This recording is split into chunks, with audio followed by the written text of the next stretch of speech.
यहाँ पर खिलजी वंश के बारे में अध्ययन कर रहे थे। ठीक है, इसका पहला वीडियो देख लिया है। इस वीडियो का पहला हमने इंट्रोडक्शन इसका देख लिया। खिलजी वंश कब से कब तक चला था, ठीक है, इसके शासक कौन कौन थे, किसके बारे में हमने पढ़ना है, यह चीज़ हमने पहला जो वीडियो आया था उसमें देख लिया था। ठीक है, इसके जो संस्थापक और पहले शासक थे वो कौन थे, खिलजी वंश के जलालुद्दीन फिरोज खिलजी। कौन थे? जलालुद्दीन फिरोज खिलजी। जलालुद्दीन फिरोज खिलजी, इन्होंने क्या की थी, खिलजी की स्थापना की थी। ठीक है, क्या की थी, खिलजी वंश की स्थापना की थी। जो इनका समयकाल रहा था वो 1290 से लेके 1200 तक 96 तक। ठीक है, 6 वर्षों तक इन्होंने शासनकाल किया। उसके बाद इनकी क्या हो जाती है, मृत्यु हो जाती है। 70 साल की उम्र में इनका राज्याभिषेक होता है किलोखरी के किले में। ठीक है, उसके बाद जो दूसरे शासक आते हैं, इसमें कौन से शासक आते हैं दूसरे, एक महत्वपूर्ण शासक है अलाउद्दीन खिलजी। ठीक है, अलाउद्दीन खिलजी के बारे में आज हम पढ़ने वाले हैं। कौन से? अलाउद्दीन खिलजी। अलाउद्दीन खिलजी एक महत्वपूर्ण शासक है। इनके बारे में आपको काफ़ी कुछ पढ़ना पड़ता है। जो इनका शासनकाल रहा, मतलब खिलजी वंश के समय में एक लंबा शासन रहा। 1290 से लेकर 1320 तक, कुल 30 वर्षों तक खिलजी वंश यहाँ पर रहा था अस्तित्व में। उसमें से भी 1296 में किसका राज्याभिषेक होता है, अलाउद्दीन खिलजी का, और इनका शासनकाल रहता है 1316 तक। मतलब खिलजी वंश के संबंध में कहें तो एक लंबा शासनकाल अलाउद्दीन खिलजी का रहता है और बहुत महत्वपूर्ण शासक के रूप में यह उभर के आते हैं। ठीक है, यहाँ प्रमुख रूप से उन बिंदुओं पर चर्चा कर लेते हैं जिनके बारे में हम पढ़ेंगे अलाउद्दीन खिलजी के बारे में। ठीक है, इनका सबसे पहले अलाउद्दीन का परिचय पढ़ने वाले हैं हम यहाँ पर। अलाउद्दीन खिलजी का परिचय पढ़ेंगे। ठीक है, उसके बाद हम इनका राजत्व का सिद्धांत पढ़ेंगे। कौन सा? राजत्व का सिद्धांत। ठीक है, राजत्व का सिद्धांत मतलब किस तरीके की इनकी राज व्यवस्था थी। ठीक है, क्या सिद्धांत थे, क्या नियम थे वहाँ के। उसके बाद इन्होंने विद्रोह को दबाने के कुछ प्रयास किए। ठीक है, जो इनके समय में ही नहीं, बहुत पहले से दिल्ली अनेकों बार क्या होते रहते थे, विद्रोह होते रहते थे। उनको इन्होंने किस तरीके से दबाया था। ठीक है, विद्रोह को दबाने के प्रयास, प्रमुख रूप से इन्होंने 4 प्रयास यहाँ पर किए थे। ठीक है, जो दिल्ली सल्तनत में विद्रोह हो रहे थे बहुत सारे, ठीक है, राजाओं को विद्रोह के माध्यम से हटा दिया जाता था। उन विद्रोह को दबाने के लिए क्या किया था, खिलजी ने 4 महत्वपूर्ण वहाँ पर प्रयास किए थे, मतलब कुछ अध्यादेश जारी किए थे विद्रोह को दबाने के लिए। इसके बाद पढ़ेंगे इनका राजस्व एवं कर व्यवस्था। ठीक है, राजस्व एवं कर व्यवस्था किसी भी साम्राज्य को चलाने के लिए वहाँ की कर व्यवस्था और राजस्व में भरपूर धन होना अनिवार्य होता है। ठीक है, उसके लिए अनेकों प्रकार के टैक्स की व्यवस्था, मतलब बहुत सारी चीज़ें करनी पड़ती है ताकि क्या हो, एक राज्य या देश का खजाना हमेशा भरा रहे। ठीक है, उसके बाद कुछ इन्होंने सैनिक सुधार किए। क्या किए? सैनिक सुधार, उनके बारे में हम अध्ययन करेंगे। इनके सैनिक सुधार थे प्रमुख रूप से। कौन से सैनिक सुधार थे? ठीक है, उसके बाद एक महत्वपूर्ण आता है इनके बारे में, बाजार व्यवस्था। कौन सी? बाजार व्यवस्था, बहुत महत्वपूर्ण टॉपिक रहता है। अलाउद्दीन खिलजी के बारे में बहुत महत्वपूर्ण चीज़ है ये। ठीक है, इनकी बाजार व्यवस्था अनेकों बार पेपर में पूछी जाती है। ठीक है, और साम्राज्य के प्रमुख उद्देश्य क्या थे। ठीक है, सत्ता में जब आए इनके साम्राज्य के प्रमुख उद्देश्य, ठीक है, इसके बारे में हम यहाँ पर अध्ययन करेंगे। उसके बाद है साम्राज्य का विस्तार, ठीक है। इन्होंने अपने साम्राज्य का विस्तार किस प्रकार से किया और कहाँ कहाँ तक साम्राज्य का विस्तार किया था, साम्राज्य का विस्तार, उसके बारे में हम यहाँ पर अध्ययन करेंगे, ठीक है। यह सारे टॉपिक आज क्या होंगे, इस चैप्टर के अंदर कवर किए जाएंगे, ठीक। उसके बाद इन्होंने कुछ विभागों की स्थापना की, ठीक है। प्रमुख विभाग जो इन्होंने बनाए थे उनके बारे में अध्ययन करेंगे, प्रमुख विभाग, ठीक है। ये क्या है, महत्वपूर्ण बिंदु है जो अलाउद्दीन खिलजी के बारे में हमें अध्ययन करने होते हैं, ठीक है। तो यहाँ पर शुरू करते हैं। अलाउद्दीन का थोड़ा बहुत इंट्रोडक्शन दे देते हैं जो पेपर की दृष्टि से क्या है, महत्वपूर्ण है, ठीक है। जो हमेशा जहाँ से क्वेश्चन पूछे जाते हैं, हम ज़्यादा टॉपिक में बाहर नहीं जाएंगे, यह नहीं कि अलाउद्दीन की कितनी बीवियाँ पेपर में आते हैं, जो चीज़ इम्पोर्टेंट है हम उसी पर चर्चा। फिजूल का पढ़ना हो तो आप कहीं भी जा सकते हैं इससे बाहर, ठीक है। हम वही पढ़ेंगे जो हमेशा पेपर में पूछा जाता है और पेपर के लिए ज़रूरी होता है। अगर आपको कहानी सुननी है तो बहुत सारी चैनल है, बहुत जगह पढ़ाया जाता है, तो आप वहाँ भी देख सकते हो वो चीज़ें, ठीक है। जो अलाउद्दीन था यह जलालुद्दीन फिरोज खिलजी का भतीजा और दामाद था, ठीक है। कौन था यह, जो जलालुद्दीन फिरोज खिलजी था, ठीक है। जलालुद्दीन फिरोज खिलजी दामाद वो भतीजा था, ठीक है। दामाद और भतीजा, हमने इससे पहले इस्लाम धर्म में मात्र खून के रिश्ते से अलावा कहीं भी शादी कर सकते हैं, ठीक है। तो यह क्या था, इसका दामाद और भतीजा था, ठीक है। पहले भतीजा था, अपनी पुत्री का विवाह कर देता है तो क्या बन जाता है, इसका दामाद भी यह बन जाता है। इसका नाम या बचपन के नाम की बात करें तो वह क्या था, अली था, ठीक है। जो बचपन का नाम था वो क्या था, अली। बचपन में इसका नाम अली था, ठीक है। क्या नाम था, अली नाम था, अली, या फिर इसको गुरसब भी बोला जाता था, ठीक है। अली या गुरसब, अली या गुरसब। जो इसका अलाउद्दीन नाम पड़ा यह तो बहुत बाद में पड़ा, जब यह सत्ता में आया, दक्षिण भारत का इसने अभियान किया, तो उसके बाद ही इसका नाम क्या पड़ा था, अलाउद्दीन पड़ा था, ठीक है। अब आगे बढ़ते हैं, इसके राजत्व का सिद्धांत बढ़ते हैं, ठीक है। मतलब सत्ता में आने पर इसके राज्य के क्या सिद्धांत थे, किन सिद्धांतों के साथ इसने अपना शासन व्यवस्था संभाली, इसके बारे में हम विस्तार पूर्वक अध्ययन करेंगे, ठीक है। कौन सा है, राजत्व का सिद्धांत। इसने इस्लाम सिद्धांतों के अनुसार शासन नहीं किया। आप अमूमन देखते आए हैं कि जो दिल्ली सल्तनत है, ठीक है, सल्तनत काल का समय आया, पहले भी वीडियो बना चुके हैं कि कोई भी राजा या सुल्तान बनता था तो वो क्या करता था, खलीफा से परमिशन लेता था, ठीक है। किससे लेता था, खलीफा से परमिशन लेता था, परमिशन या आज्ञा लेता था, ठीक है।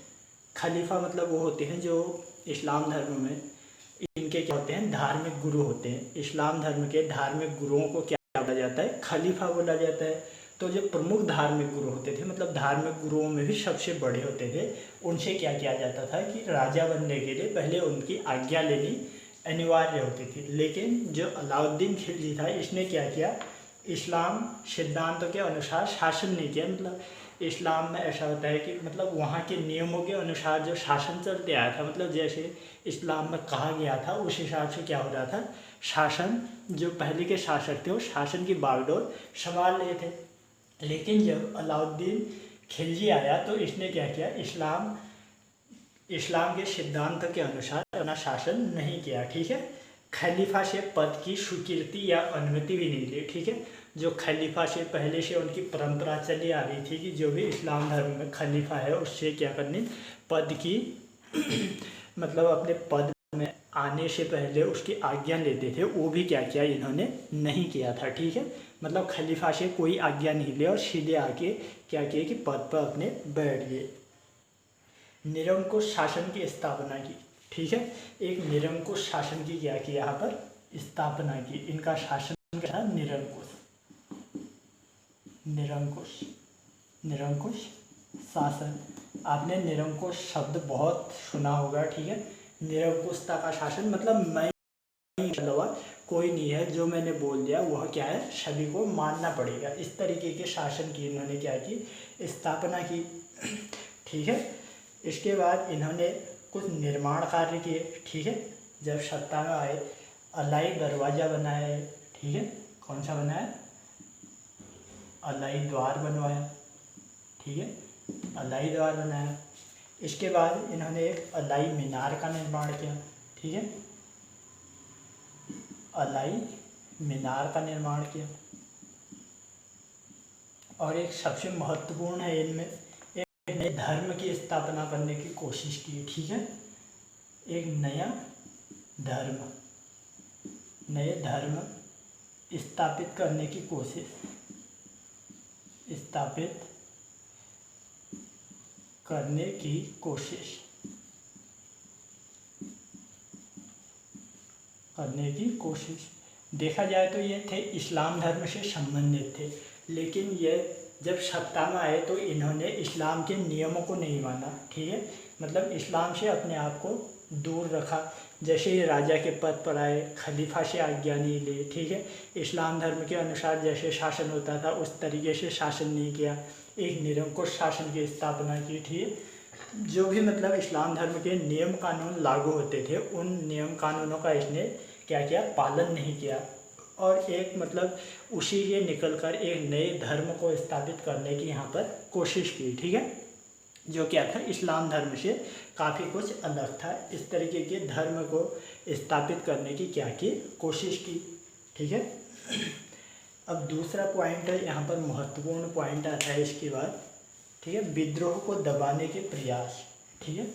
जब ये सत्ता में आए तो बहुत सारे विद्रोह हो रहे थे। क्या हो रहे थे? बहुत सारे विद्रोह होते रहे। उनको दबाने के लिए कुछ महत्वपूर्ण इन्होंने प्रयास किए, ठीक है। विद्रोह को दबाने के प्रयास, विद्रोह को दबाने के प्रयास, ठीक है। प्रमुख रूप से इन्होंने विद्रोह को दबाने के लिए 4 प्रयास किए। कितने प्रयास किए? 4 प्रयास किए। प्रमुख 4 प्रयास हैं, ठीक है। प्रमुख 4 प्रयास वो कौन कौन से हैं, आइए देखते हैं। इनका पहला जो प्रयास था, वहाँ पर जो विद्रोह हो रहे थे उनको दबाने के लिए इन्होंने क्या किया, विद्रोह दबाने के लिए 4 प्रयास कहें या 4 अध्यादेश वो क्या किए, इन्होंने जारी किए, ठीक है। सबसे पहला जो कार्य किया, दान, उपहार और पेंशन वेतन के रूप में दी गई भूमि को वापस लेकर उन्हें खालसा भूमि में परिवर्तित कर दिया, ठीक है। जो क्या था, दान, वेतन, उपहार आदि में दी गई भूमि को क्या किया, खालसा भूमि में परिवर्तित कर दिया। भूमि को खालसा में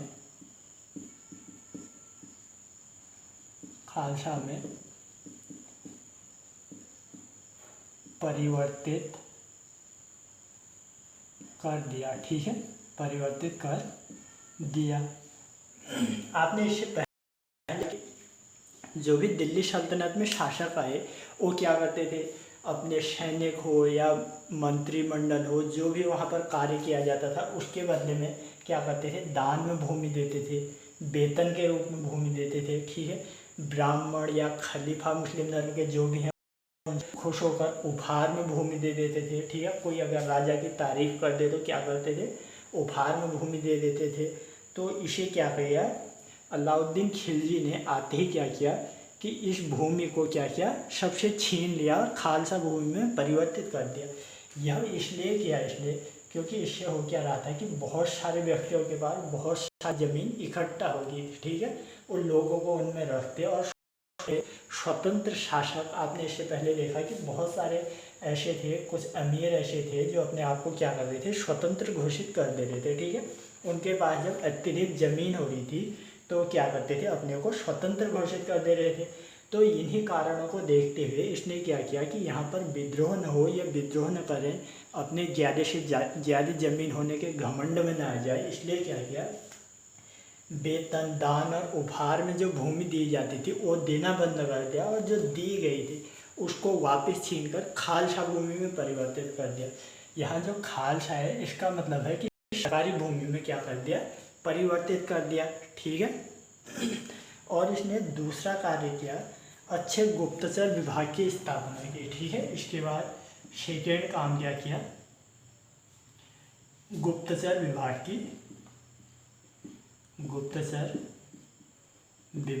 स्थापना की। ठीक है। गुप्तचर विभाग की स्थापना की। अब देखो, गुप्तचर विभाग की स्थापना की, इसके प्रमुख कारण विभाग की कि वो जानना चाहता था कि जो सत्ता है, हमारा जो क्षेत्र है, वहाँ पर क्या हो रहा है। ठीक है। एक अगर अच्छे गुप्तचर होंगे तो उसे पल पल की खबर पर क्या हो रहा है, अगर कहीं भी विद्रोह या कुछ होने की आशंका हो तो उसे क्या कर सके, राजा उसे मतलब कोई भी घटना घटित होने से पहले उसको क्या करे, उस घटना को दबा दे। इसीलिए क्या किया, एक अच्छे गुप्तचर विभाग की यहाँ पर स्थापना की। ठीक है। उसके बाद जो तीसरा कार्य, शराब, भांग, गांजा आदि पर पूर्ण प्रतिबंध लगा दिया। ठीक है। शराब, भांग, गांजा आदि पर पूर्ण प्रतिबंध। ठीक। क्योंकि राज्य में हो क्या रहा था कि बहुत सारे लोग या अमीर क्या करते थे, शराब, भांग, गांजा पीकर मतलब इसे पीने के लिए इकट्ठा होते थे। तो हमेशा उसके एवज में क्या होती थी, राजा के खिलाफ चर्चाएं होती थी। ठीक है। राजा के खिलाफ अनेकों गुट बन जाते थे। यह क्या थी, अलाउद्दीन को आशंका थी, और इसीलिए क्या किया कि उसने शराब, भांग और गांजे पर पूर्ण तरीके से प्रतिबंध लगा दिया, मतलब राज्य में अवैध कर दिया कि इन चीज़ों की बिक्री अब से नहीं होगी। ठीक है। आप आज भी देखते हैं कि कहीं पर भी शराब या भांग पीते हुए लोग हो तो एक गुट में रहते हो। ठीक है। उनके बीच में ऐसी चर्चाएं रहती हैं। ठीक है। इसीलिए इसने क्या किया, बंद कर दिया। और चौथा महत्वपूर्ण कार्य किया, अमीर और सरदारों के दावतों और विवाहों पर प्रतिबंध लगा दिया। ठीक है। जो अमीर और सरदारों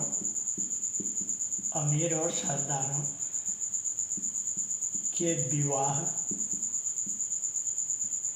विवाह या कोई भी मनोरंजन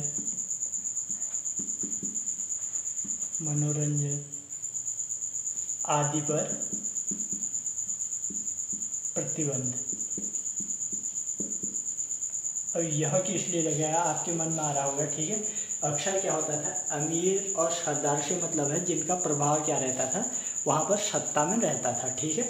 जिनका प्रभाव सत्ता में अत्यधिक रहता था। इसने जैसे अमीर हैं, अमीरों के सरदारों के साथ, या अमीरों के बीच में विवाहों पर, या उनके बीच में जो भी मनोरंजन या कोई भी कार्यक्रम, धार्मिक कार्यक्रम या राजनीतिक कार्यक्रम कुछ भी होते थे, तो उस पर प्रतिबंध लगा दिया था। ठीक है। यह इसलिए किया था कि इसको विश्वास था कि अगर यह लोग इकट्ठा हुए तो ये क्या करेंगे, राजा के खिलाफ कुछ न कुछ हमेशा षड्यंत्र रचते रहेंगे। इसलिए क्या किया, इस पर प्रतिबंध लगा दिया। ठीक है।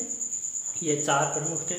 क्या थे, विद्रोह को दबाने के प्रयास, दान, वेतन, उपहार में दी गई भूमि को खालसा भूमि में परिवर्तित कर दिया, अच्छे गुप्तचर विभाग की स्थापना की, शराब, भांग, गांजा आदि पर पूर्ण प्रतिबंध लगा दिया, और अमीर सरदारों के विवाह, मनोरंजन आदि पर क्या किया, पूर्ण प्रतिबंध लगा दिया। ठीक है।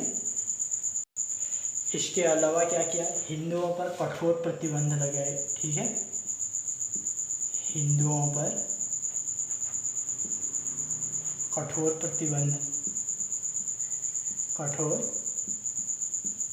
प्रतिबंध क्योंकि हिंदू जनसंख्या काफ़ी बड़ी मात्रा में थी उस समय। ठीक है। इन्हें यह आशंका हमेशा रहती थी कि कहीं हिंदू विद्रोह न कर दें और उन्हें क्या करना पड़े, मतलब संभालना बड़ा मुश्किल होगा। ठीक है।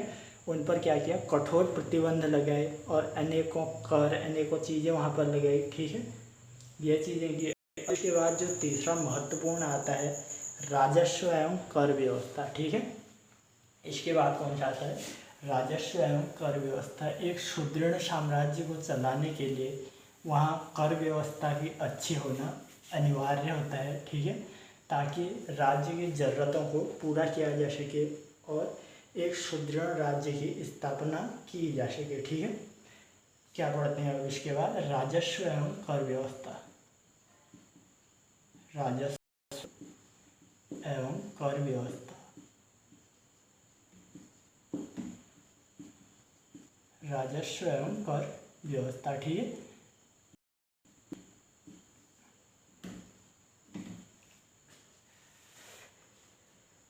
राजस्व एवं कर व्यवस्था मंगोलों के आक्रमण और सुदृढ़ साम्राज्य के लिए कर में वृद्धि करना अनिवार्य हो गया था। ठीक है, आपने इससे पहले के वीडियो में भी देखा, जितने भी शासक आए उस पर क्या हो रहे थे, लगातार मंगोल आक्रमण हो रहे थे।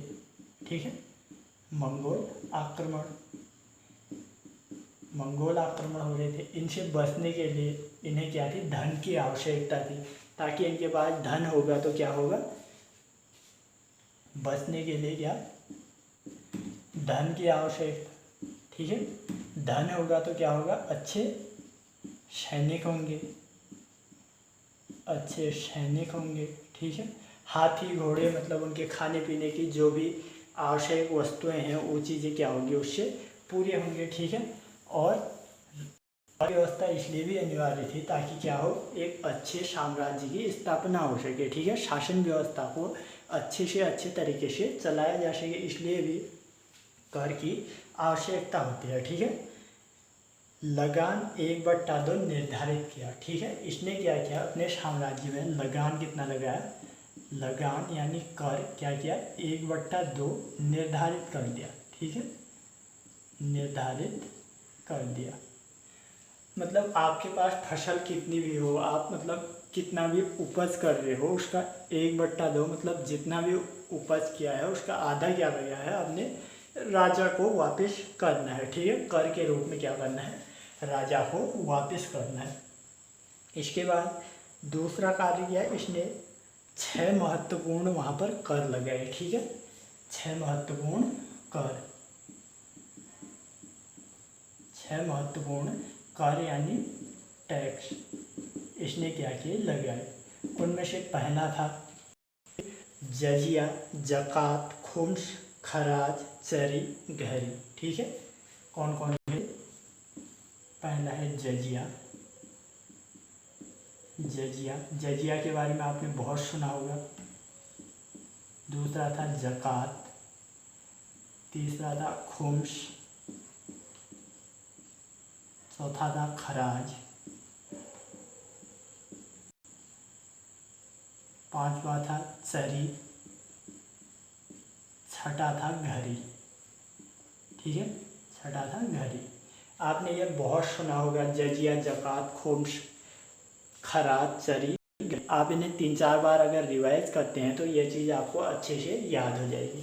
क्या कौन कौन से हैं, जजिया, जकात, खुम्स, खराज, चरी, घरी। ठीक है, जो जजिया था यह किस पर लगता था, गैर मुस्लिमों पर लगने वाला धार्मिक कर था। ठीक है, गैर मुस्लिम पर लगने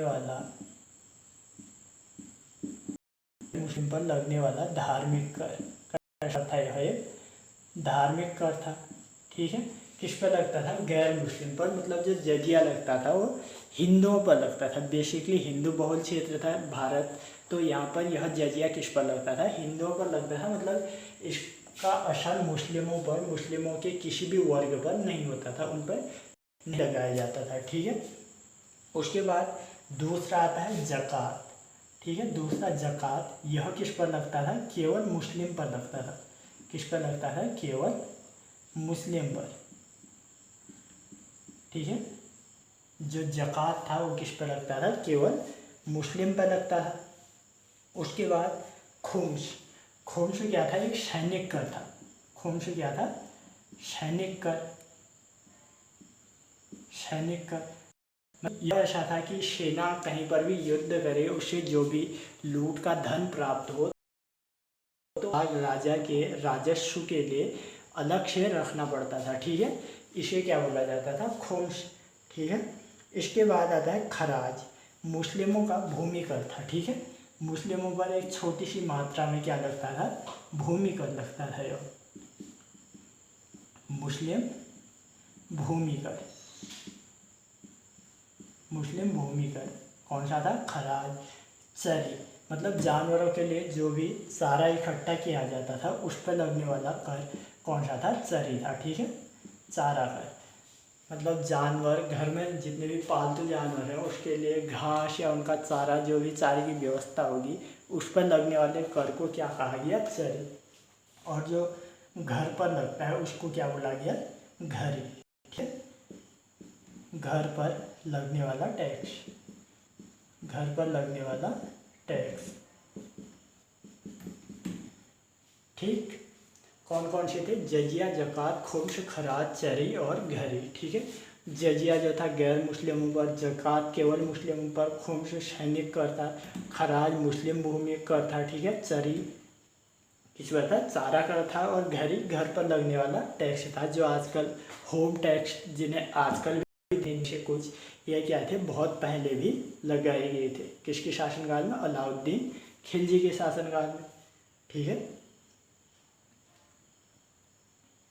इसके अलावा यह एक पहला शासक था जिसने क्या किया? भूमि की माप या पैमाइश कराकर उस पर क्या किया? लगान या टैक्स लगाया। ठीक है, भूमि का क्या किया? माप या पैमाइश, माप या पैमाइश कराकर टैक्स लिया। ठीक है, मतलब भूमि को मापा किसके पास कितनी भूमि है और उसके आधार पर क्या किया? यहाँ पर इसने टैक्स का मतलब कर का वहाँ पर निर्धारण किया। ठीक है, इसने अनेकों विभागों की स्थापना की। ठीक है, उनके बारे में हम बाद में अध्ययन करेंगे। अब इसके पढ़ते हैं सैनिक सुधार। ठीक है, कुछ इसने क्या किए थे? यहाँ पर सैनिक सुधार किए थे। एक अच्छे साम्राज्य को चलाने के लिए अच्छे सैनिक व्यवस्था का होना अनिवार्य है, तो इसीलिए क्या किया था? इसने सैनिक सुधार किए थे कुछ। ठीक है, क्या पढ़ने वाले हम? इसके सैनिक सुधार।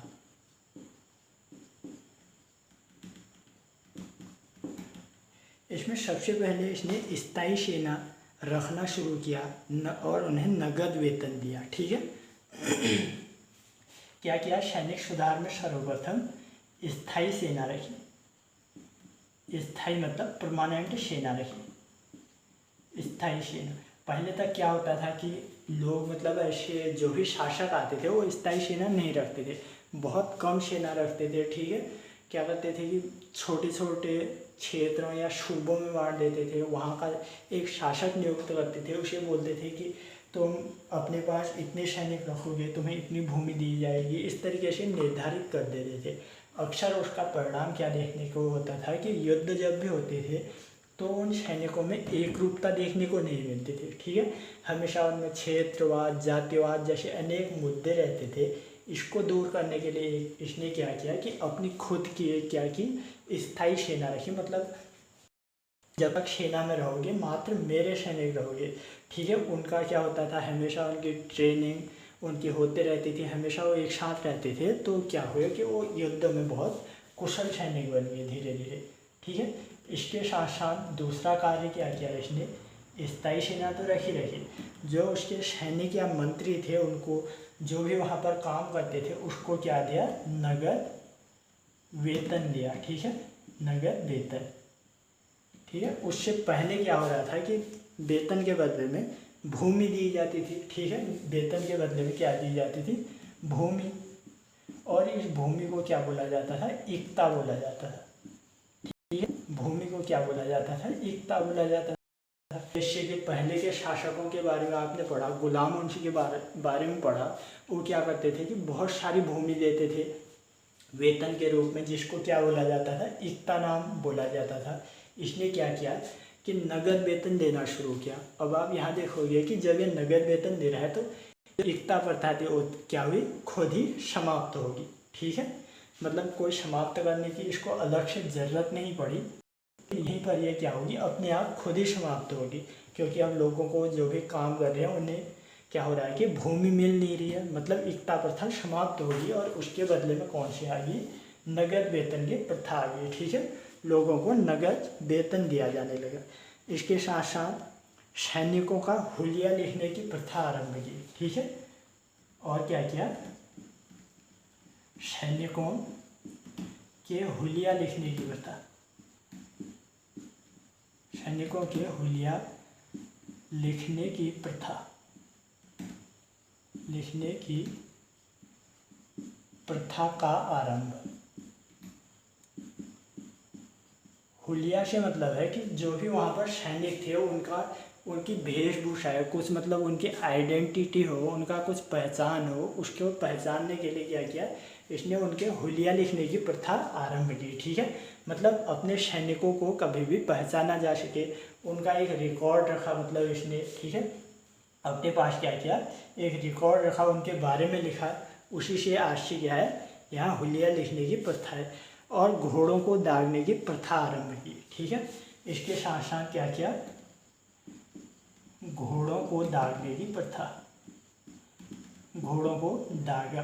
अब घोड़ों को क्यों दागा, यहाँ पर मतलब ऐसा था कि लोगों को जब सेना में बांट दिया गया था तो कि बहुत सारे लोग क्या करते थे, अपने घोड़ों को बार बार लाके क्या करते थे, जो राजा था उससे वेतन लेते थे कि मेरे पास इतने घोड़े हैं, लेकिन एक्चुअल में क्या था, उसके पास उतने घोड़े होते नहीं थे। ठीक है, माना कि एक के पास 4 घोड़े हैं, वो 4 घोड़े आ जाए, एक हफ्ते बाद या कुछ टाइम बाद फिर लेके आ गया उन 4 घोड़ों को, बोलेगा कि मेरे पास ये भी घोड़े हैं। ठीक है, क्या होता था कि इससे राजा का बहुत सारा धन खर्च होता था। युद्ध के समय में जितने उसकी सेना होती थी या जितने घोड़े अनुमानित होते थे उतने होते नहीं थे। ठीक है, वहाँ पर कमी देखने को मिलती थी। तो इसने क्या किया कि घोड़ों को दागने की प्रथा आरंभ कर दी। मतलब एक पर्टिकुलर जगह होती थी, ठीक है, मुँह में या कहीं पर भी गर्दन में घोड़े को हल्का जला दिया जाता था। ठीक है, जिससे क्या हो, घोड़े की पहचान हो सके, और वो घोड़ा हमेशा पहचान में आ जाता था कि यह किसका है, राजा का घोड़ा है करके। ठीक है, और सैनिकों के अच्छे कैंटीन या उनके खाने पीने उपचार की व्यवस्था की। ठीक है, सैनिकों के उपचार की व्यवस्था,